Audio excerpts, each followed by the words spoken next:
সকলকে আমার প্রণাম ও ভালোবাসা।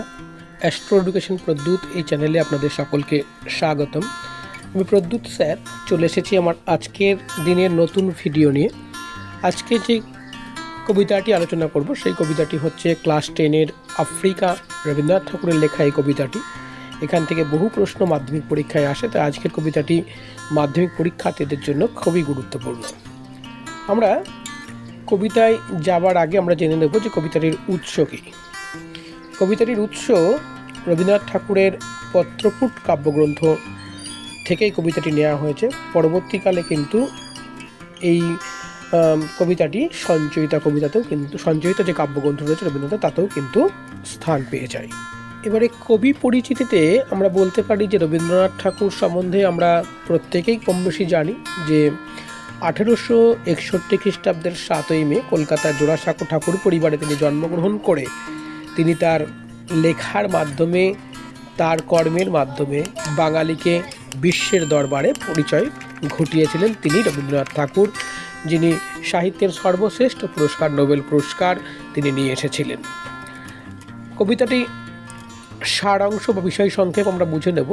কবিতায় যাবার আগে সকলের কাছে আমার অনুরোধ, অবশ্যই আপনারা চ্যানেলটিকে সাবস্ক্রাইব করে পাশে থাকা বেল আইকনটি আপনারা বাজিয়ে রাখবেন, যাতে এই ধরনের ভিডিও আপলোড হলেই আপনার কাছে নোটিফিকেশান চলে যায়। এবং কী ধরনের ভিডিও পেতে চান বা ভিডিওগুলি কেমন হচ্ছে, ভালো না মন্দ, তার জন্য অবশ্যই আমাকে কমেন্ট করে জানাবেন।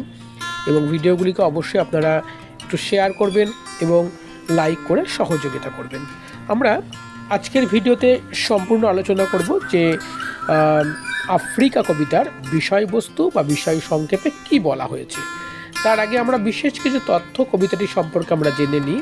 কবি রবীন্দ্রনাথ ঠাকুর এখানে আফ্রিকা মানে আফ্রিকা মহাদেশকে উল্লেখ করেছেন এবং এই মহাদেশকে তিনি কবিতায় বারংবার তুমি বলে সম্বোধন করেছেন। এবং এই আফ্রিকা যেটা মানুষের কাছে ছিল অজানা, সেই অজানা আফ্রিকার মানুষও মানুষের কাছে অজানা ছিল। সেখানকার ধন সম্পদ, ঐশ্বর্য, সংস্কৃতি, কালচার সব কিছুই মানুষের কাছে অজানা ছিল। কিন্তু এক শ্রেণীর সভ্য ইউরোপীয় মানুষের নজর যখন সেখানে পড়েছে, সেখানকার ধন সম্পদ লুট করবার জন্য, সেখানকার মানুষের উপর অত্যাচার চালানোর জন্য, তাদেরকে দাস বানানোর জন্য তারা উঠে পড়ে লেগেছে এবং তারা তার নিজের ইচ্ছাকে সেখানে বাস্তবায়িত করেছে। ফলে সেখানকার মানুষের যে দুর্বিষহ অবস্থা এবং এর জন্য কারা দায়ী, এর জন্য সভ্যতার কতটা অবনমন ঘটেছে তার কিন্তু পূর্ণাঙ্গ বিবরণ কিন্তু রবীন্দ্রনাথ ঠাকুর তার আফ্রিকা কবিতায় উল্লেখ করেছেন। তাহলে এটা হচ্ছে কবিতার বিশেষ কিছু গুরুত্বপূর্ণ তথ্য আমরা জেনে নিলাম। এবারে আমরা লাইন ধরে আলোচনা করব যে কবি কবিতাটির মধ্যে দিয়ে কি বোঝাতে চেয়েছেন। দেখি কি বলতে চেয়েছেন কবি। প্রথমে দেখো আমরা পেয়ে যাচ্ছি, উদ্ভ্রান্ত সেই আদিম যুগে স্রষ্টা যখন নিজের প্রতি অসন্তোষে নতুন সৃষ্টিকে বারবার করেছিলে বিধ্বস্ত। অর্থাৎ এর যে শব্দার্থগুলো এগুলো আমি পাশে তুলে দেওয়ার চেষ্টা করেছি এবং যতদূর সম্ভব আমি তুলে দিয়েছি। যদি কিছু বাদ থেকে যায়, যদি কিছু প্রয়োজন হয়, অবশ্যই আমাকে কমেন্ট করবে এবং কমেন্টে সেই প্রশ্নের উত্তর বা সেই তার অর্থ কিন্তু আমি জানানোর চেষ্টা করব। তাহলে কবি এর মধ্যে দিয়ে কি বলতে চেয়েছেন? বলছেন স্রষ্টা মানে এখানে ঈশ্বর বা ভগবান। তিনি যখন এই আফ্রিকাকে তৈরি করেছেন তখন তিনি বারবার তার নিজের সৃষ্টিকেই পছন্দ হয়নি বলে তিনি ভেঙেছেন, আবার সেটাকে তিনি নতুন করে গড়েছেন। আমরা প্রত্যেকেই জানি যে সৃষ্টি একবারে কিন্তু সুন্দর হয় না, তাই ভগবানও কি করেছেন, তার সৃষ্টিকে বারবার ধ্বংস করেছেন। মনের মতো হয়নি বলে তিনি আবার ধ্বংস করে আবার সৃষ্টি করেছেন। এটাই তিনি করতে চেয়েছেন একের পর এক। তাই তো কবি বলেছেন যে নতুন সৃষ্টিকে বারবার করেছিলে বিধ্বস্ত। এই লাইনটিও কিন্তু খুব গুরুত্বপূর্ণ মাধ্যমিক পরীক্ষার জন্য। বহু প্রশ্ন কিন্তু এই লাইন থেকে কিন্তু আসে। এবং তিনি পরের লাইনে কি বলছেন, তার সেই অধৈর্যে ঘন ঘন মাথা নাড়ার দিনে রুদ্র সমুদ্রের বাহু প্রাচীধারিত্রীর বুকের থেকে ছিনিয়ে নিয়ে গেলে তোমাকে আফ্রিকা। অর্থাৎ তিনি কেন বারংবার মাথা নাড়ছেন, বিরক্ত হচ্ছেন। আমরা যখন কোনো কাজ করি সেই কাজটা যখন মনের মতো হয় না, পছন্দ হয় না, বা আমরা সেই কাজটি করতে গিয়ে যখন সাকসেস হই না, তখন কিন্তু আমরা বিরক্ত হই, এবং বিরক্ত হয়ে যে অঙ্গিভঙ্গি করি তার মধ্যেও কিন্তু একটা অঙ্গিভঙ্গি করে মাথা নাড়া। এখানে স্রষ্টারও কিন্তু তাই হয়েছে, তাই তিনি মাথা নেড়েছেন এবং সৃষ্টি করেছেন কাকে? আফ্রিকাকে। কাকে সৃষ্টি করছেন? আফ্রিকাকে। এটা আমাদের ভালো করে মনে রাখতে হবে। এবং তারপরে কি বলেছেন? বাঁধলে তোমার বনস্পতির নিবিড় পাহাড়ায় কৃপণ আলোর অন্তপুরে। অর্থাৎ তিনি আফ্রিকাকে ঘন বনস্পতি, বনস্পতি মানে বড় বড় গাছ, যে গাছের প্রচুর ছায়া দেয় সেরকম গাছ, সেই বনস্পতি দিয়ে তিনি আফ্রিকাকে ঘিরে ফেলেছেন। এবং তিনি আফ্রিকায় এত বনস্পতি সৃষ্টি করেছেন যে সূর্যের প্রচণ্ড রোদ বা তাপ কিন্তু তার মধ্যে প্রবেশ করতে পারছে না। তাই এখানে তাকে কৃপণ বলা হয়েছে, আলোকে কৃপণ বলা হয়, যেন কম আলো সেখানে প্রবেশ করছে। স্রষ্টা আফ্রিকাকে এত প্রাকৃতিক করেছেন, এত সবুজ করেছেন, এত মনের মতো করে বানিয়েছেন যে সূর্যের তেজ বা সূর্যের রোদ সেখানে ঠিকমতো পৌঁছতে পারছে না। এত মনোরম করে তিনি এই আফ্রিকাকে তিনি বানিয়েছেন। তাহলে প্রথম বেড়া থেকে কিন্তু আফ্রিকার যে প্রাকৃতিক রূপ সেটা আমরা পেলাম, এবং ঈশ্বর যে আফ্রিকাকে নিজের ইচ্ছাই তৈরি করেছেন, ভালোবেসে তৈরি করেছেন, সব থেকে সুন্দর করতে চেয়েছেন, সেটাও কিন্তু আমরা এই স্তবকটির মধ্যে কিন্তু বুঝে নেবার চেষ্টা করলাম বা আমরা পেলাম। এবারে আমরা বলবো পরের স্তবকে কবি বলেছেন, সেখানে নিভৃত অবকাশে তুমি সংগ্রহ করেছিলে দুর্গমের রহস্য, চিনেছিলে জলস্থল আকাশের দুর্বোধ সংকেত, প্রকৃতির দৃষ্টি অতীত জাদু, মন্ত্র জাগাচ্ছিল তোমার চেতনাতীত মনে। অর্থাৎ কবি এখানে বলতে চাইছেন যে নিভৃত মানে কি? নিরালায়। সেখানে তুমি অবকাশ মানে অনেকটা সময় যখন থাকে, অনেক সময়, অর্থাৎ নিরালায় অবকাশে সেই আফ্রিকার জন্য দুর্গমের রহস্য সংগ্রহ করেছিল, দুর্গমের রহস্য ভেদ করেছিল। দুর্গম কোনটা? যেটা সহজে আমরা ভেদ করতে পারি না, তাকে সেটাকে আমরা বলি যে দুর্গম। অর্থাৎ যেটা একটু কষ্টদায়ক, একটু কঠিন সেরকম, অর্থাৎ যেখানে যাওয়া যায় না, যার প্রকৃত অর্থ যেখানে যাওয়া যায় না, যেতে গেলে অনেক কষ্ট হয়, সেই রকম। সেখানে বসে তুমি দুর্গমের রহস্য সংগ্রহ করেছিলে, আর সেখান থেকেই তুমি কী করেছিলে? চিনে নিয়েছিলে জল, স্থল, পৃথিবীর ভিতর, অভ্যন্তর, বাহির যা কিছু রয়েছে সব কিছুই, প্রকৃতির দৃষ্টি, প্রকৃতির যে জাদু। প্রকৃতি, আমরা সব থেকে বড় আমাদের জাদু দেখায় প্রকৃতি। কখনো ঠান্ডা, কখনো গরম, কখনো বৃষ্টি, কখনো আকাশে বাদল ছেয়ে গেছে, কখনো বা মুক্ত আকাশ। এই জাদু আমরা আর কোথাও দেখতে পাবো না, প্রকৃতির কাছেই আমরা দেখতে পাবো। তাই কবি সেই প্রকৃতির সেই জাদুর কথা এখানে বলেছেন যে আফ্রিকায় যেন সমস্ত কিছুর ছোঁয়া রয়েছে প্রকৃতির। আর কি? মন্ত্র জাগাচ্ছিল তোমার চেতনাতীত মনে। তোমার যে মনটা চেতনাময় হয়ে রয়েছে, জেগে রয়েছে, সেখানে তোমার মন্ত্র জাগাচ্ছিল। অর্থাৎ মন্ত্র মানে মন্ত্র একটা শক্তি, একটা সাধনা। সেখান থেকে আমরা জানতে পারছিলাম, জাগাচ্ছিল, তৈরি হচ্ছিল যে একটা শক্তি, একটা সাধনা আফ্রিকাকে নিয়ে। এরকম জিনিস কিন্তু একটা এখানে তৈরি হয়েছে। আর কি বলেছে? বিদ্রুপ করেছিলে ভীষণকে বিরূপের ছদ্মবেশে। অর্থাৎ কাকে? ভীষণ। ভীষণ মানে যেটা ভয়ঙ্কর, বিদ্রুপ মানে কি? ব্যঙ্গ। তুমি আফ্রিকা মানে কিন্তু ভয়ঙ্কর। আমরা জানি আফ্রিকা মানে সেটা অজানা জঙ্গল, অজানা গাছ, অজানা প্রাণী, সেখানে যখন তখন মৃত্যু হতে পারে মানুষের, এরকম একটা দুর্ভেদ্য জায়গা। তাই সেটাকে সেই কঠিন কেউ অবজ্ঞা করেছিল, বিদ্রুপ করেছিল, তাই তো। সেটা সেই জন্য কবি এখানে বলেছে বিরূপের ছদ্মবেশে। কেমন ছদ্মবেশে? বিরূপের ছদ্মবেশে তুমি সেটাকে উপেক্ষা করেছিলে, তুমি সেটাকে এড়িয়ে গিয়েছিলে, সেটাই কিন্তু কবি এখানে উল্লেখ করেছেন। তারপরে তিনি কি বলেছেন? শঙ্কাকে চাচ্ছিলে হার মানাতে। শঙ্কা মানে ভয়, শঙ্কা মানে ভয়, অন্তস্থ ভয়। এই ভয়কে হার বানাতে চাইছিল। কে হার বানাতে চাইছিল? আফ্রিকা হার বানাতে চাইছিল। আফ্রিকা ঈশ্বর বা স্রষ্টা এমন করে তৈরি করেছেন যে আফ্রিকার সমস্ত শঙ্কা যাকে সে হার বানাতে পারে বা হার বানাতে চায়, তাই কবি এখানে বলছে শঙ্কাকে চাচ্ছিলে হার বানাতে, আপনাকে উগ্র করে বিভীষিকার প্রচণ্ড মহিমায় তাণ্ডবের দুন্দুবি নিনানে। অর্থাৎ কি বলেছে, শঙ্কা, সংকেত মানে ইশারা, শঙ্কা মানে ভয়, উগ্র মানে প্রচণ্ড, বিভীষিকা মানে ভীষণ ভয়, তাণ্ডব মানে উদ্দাম নৃত্য, আর দুন্দুবি মানে দাদমা মানে দাদামা, যেটা যুদ্ধের সময় বাজানো হতো বা বাজানো হয়, সেই বা উৎসবে বাজানো হয় সেই ধরনের একটা বড় বাদ্যযন্ত্র। সেই রকম যন্ত্রের মধ্যে দিয়ে এইগুলোর সংকেতের মধ্যে দিয়ে বা এই চিহ্নগুলোর মধ্যে দিয়ে বা এই উক্তিগুলোর মধ্যে দিয়ে কবি বোঝাতে চেয়েছেন যে সমস্ত ভয় ভীতি যা কিছু রয়েছে সব কিছুকেই যেন উপেক্ষা করতে চেয়েছেন। এখানে আফ্রিকা যেন সমস্ত কিছুকে উপেক্ষা করতে চেয়েছে, এটাই কিন্তু এখানে আমাদের কবি বলতে চেয়েছেন।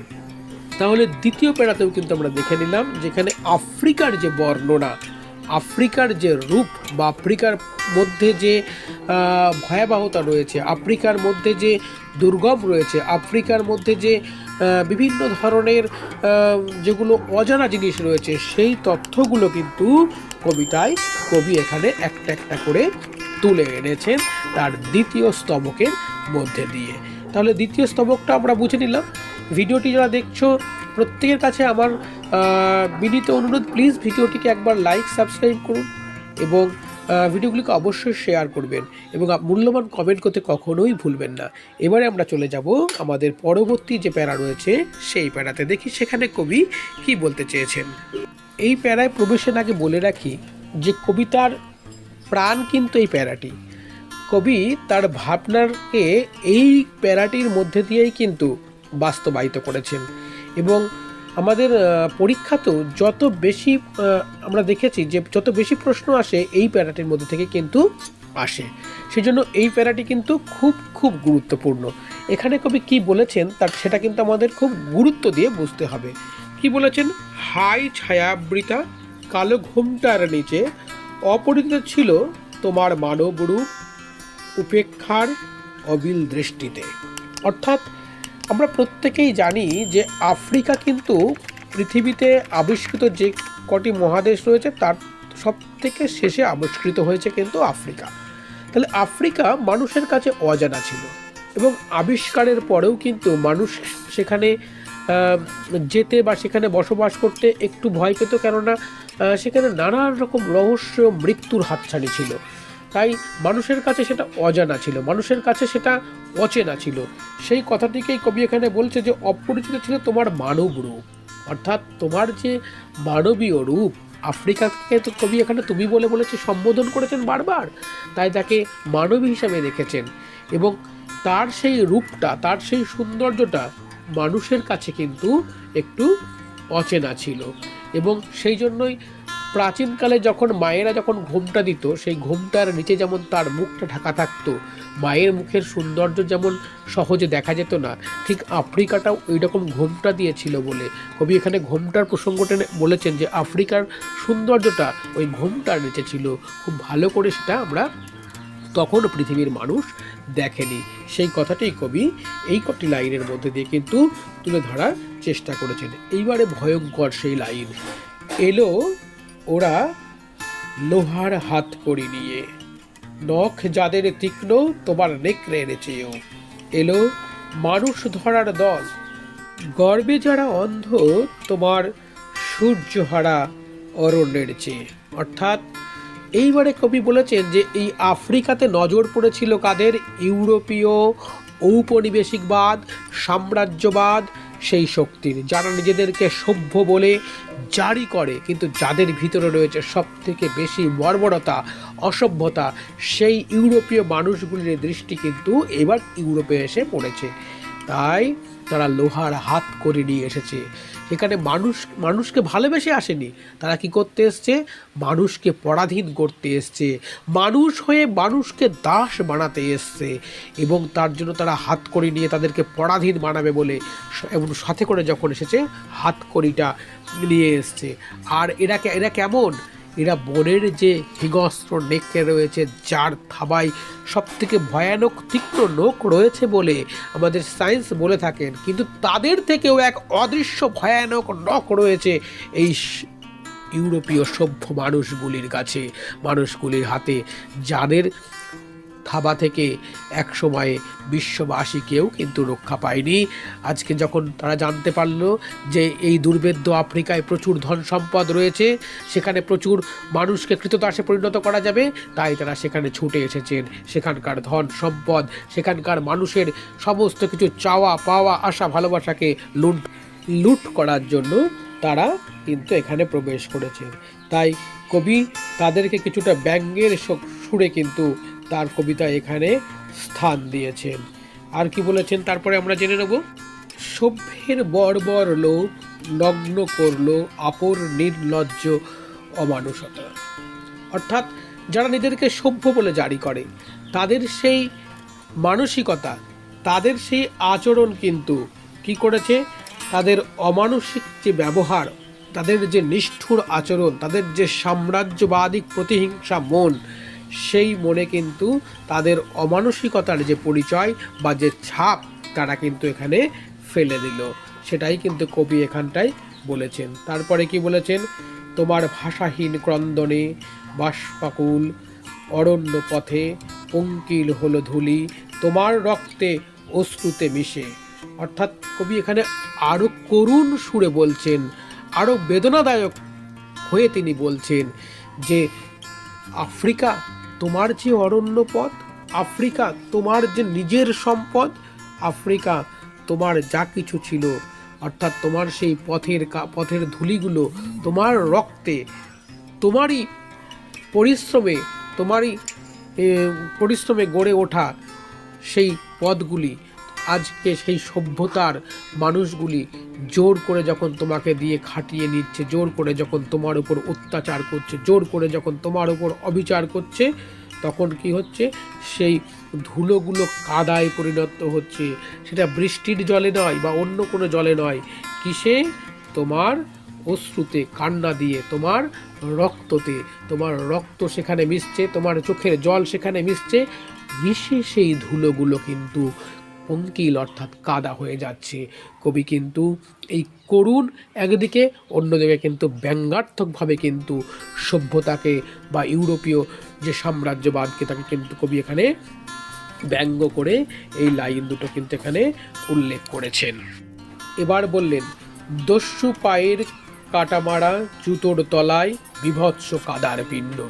অর্থাৎ ইউরোপীয় ওই সাম্রাজ্যবাদী শক্তি এক ধরনের বুট পায়ে দেয় বা জুতো পায়ে দেয়, যার তলায় স্ক্রু জাতীয় কিছু থাকে, তাকে কবি কাটামারা বলেছেন। তারা এখানে কেন করেছেন, যাতে কাদায় তাদের পাটা না পড়ে। কিসের কাদা? তারা মানুষকে কাঁদিয়েছে, মানুষের রক্ত বন্যা বইয়েছে, ফলে সেখানকার ধুলো কাদায় পরিণত হয়েছে। সেই কাদায় তারা পা দেবে না বলে বা কাদায় যাতে স্লিপ না করে তার জন্য তারা কাটামারা জুতো পায়ে দিয়েছে। এবং এই জুতো দিয়েই আমরা দেখেছি যে ওই মানুষগুলো কিভাবে ওই সাধারণ মানুষগুলোর উপর লাথি মারে, অত্যাচার করে, সেই কথাটাকেও কিন্তু কবি এখানে কিন্তু উজ্জ্বল রাখলেও কিন্তু যেন বোঝাতে চেয়েছেন বলে মনে হচ্ছে। এর পরের স্তবকে আমরা যাব, তার আগে আরও একবার মনে করিয়ে দিই, কবিতার কিন্তু সব থেকে গুরুত্বপূর্ণ স্তবক কিন্তু আমাদের যে স্তবকটি আমরা এখন পাঠ করলাম এটি। সেজন্য এই স্তবকটি তোমরা বারবার শুনে নেবে, অবশ্যই কবিতাটি বুঝতে সুবিধা হবে। দেখি পরের স্তবকে কবি কি বলতে চেয়েছেন। এবারে কবি বলেছেন, সমুদ্র পাড়ে সেই মুহূর্তে তাদের পাড়ায় পাড়ায় মন্দিরে বাজছিল পূজার ঘণ্টা, সকালে সন্ধ্যায় দয়াময় দেবতার নামে শিশুরা খেলছিল মায়ের কোলে, কবির সঙ্গীতে বেজে উঠেছিল সুন্দরের আরাধনা। অর্থাৎ যখন ওই সভ্য মানুষগুলো, ইউরোপের সাম্রাজ্যবাদী মানুষগুলো, যারা নিজেদেরকে সভ্য বলে জাহির করে, তারা যখন আফ্রিকায় এসে অত্যাচার চালাচ্ছে, আফ্রিকার মানুষের জীবনকে যখন নরক করে তুলেছে, তখন কিন্তু সমুদ্রের ওই পারে অর্থাৎ তাদের দেশে কিন্তু একটা সুন্দর পরিবেশ, শান্ত স্নিগ্ধ সমস্ত কিছু একেবারে সাজানো গোছানো রয়েছে। সেটাই কিন্তু কবি এখানে উল্লেখ করেছেন, বলেছেন তাদের দেশে মন্দিরে মন্দিরে পুজোর ঘণ্টা বাজছিল, সকাল সন্ধ্যায় দয়াময় দেবতার তারা পুজো করছিল, শিশুরা মায়ের কোলে খেলছিল, কবিরা তাদের কাব্য চর্চা করছিল, সঙ্গীত শিল্পীরা সঙ্গীতের চর্চা করছিল, সুন্দরের আরাধনা করছিল। কিন্তু তারাই আবার যখন আফ্রিকায় এসেছে তখন তারা লোভী সাম্রাজ্যবাদী অত্যাচারী হয়ে উঠেছে। এর পরের স্তবকে কি বলেছে আমরা জেনে নেব। সেখানে কবি কি বলেছেন চলো জেনে নিই। কবি বলছেন, আজ যখন পশ্চিম দিগন্তে প্রাদোষকালে ঝঞ্ঝা বাতাসের রুদ্রশ্বাস, যখন গুপ্ত গুহায় থেকে পশুরা বেরিয়ে এলো, অশুভ ধ্বনিতে ঘোষণা করল দিনের অন্তিম কাল, এসো যুগান্তরের কবি। আসন্ন সন্ধ্যার শেষে রাত্রিপাতে দাঁড়াও ওই মানহারা মানবীর দ্বারে, বলো ক্ষমা করো হিংস্র প্রলাপের মধ্যে, সেই হোক তোমার সভ্যতার শেষ পূর্ণবাণী। অর্থাৎ কবি এখানে একটা সময়ের পরিবর্তন ঘটেছেন, সন্ধ্যা থেকে সকাল, এর মধ্যে দিয়ে কবি যুগের পরিবর্তনের কথা বলেছেন। অর্থাৎ তিনি স্রষ্টাকে বলেছেন, তুমি তো খুব সুন্দর করে মনের মতো করে বারবার ধ্বংস করে করে এত সুন্দর করে এই আফ্রিকাকে বানিয়েছিলে, তাহলে সেই আফ্রিকায় আজকে যখন এত অত্যাচার, আফ্রিকায় যখন তুমি নিজের সৃষ্টিকে সেখানে ধরে রাখতে পারলে না, মানুষ যখন সেখানে মানুষ হয়ে মানুষের উপর অত্যাচার করছে, তাহলে তাদের কাছে স্রষ্টা হয়ে ক্ষমা চেয়ে নেওয়াই ভালো। তাই তিনি বলেছেন ক্ষমা করো। আর তিনি বলেছেন কি, সেখানে একটা যুগের অবসান হোক, অত্যাচারের অবসান হোক, সাম্রাজ্যবাদের অবসান হোক, নতুন করে সেখানে শুভ শক্তির উত্থান ঘটুক, মানুষের শক্তি প্রতিষ্ঠা হোক, মানুষের জয়গান হোক। এবং তার জন্য কবিতার শেষ লাইনে এসে বলেছেন যে শেষ পূর্ণবাণী, অর্থাৎ সেখানে মানুষের কথায় শেষ কথা হোক, সকলের পুণ্য হোক, মঙ্গল হোক এবং পৃথিবী সঙ্গে তারা সামঞ্জস্যে আসুক এবং আফ্রিকা যেন নিজের মতো করে সেখানে বাঁচতে পারে। তাই কবিতাটির শেষ ছত্রে এসে তিনি নিজের আক্ষেপকে প্রকাশ করেছেন, নিজের দুঃখকে প্রকাশ করেছেন, স্রষ্টাকে তিনি এখানে ক্ষমা চেয়ে নিয়ে নতুন করে পুণ্যবাণী শোনাতে বলেছেন। আশা করি কবিতাটি সকলেরই বুঝতে সুবিধা হবে। কবিতাটি যারা দেখলেন বা ভিডিওটি যারা দেখলেন সকলকে অসংখ্য অসংখ্য ধন্যবাদ। সকলে ভালো থাকবেন, সুস্থ থাকবেন এবং আগামী ভিডিওতে আবারও আমরা ফিরে আসব। সকলে অবশ্যই চ্যানেলটিকে সাবস্ক্রাইব করে পাশে থাকা বেল আইকনটি বাজিয়ে রাখুন। সকলকে আবারও অসংখ্য ধন্যবাদ।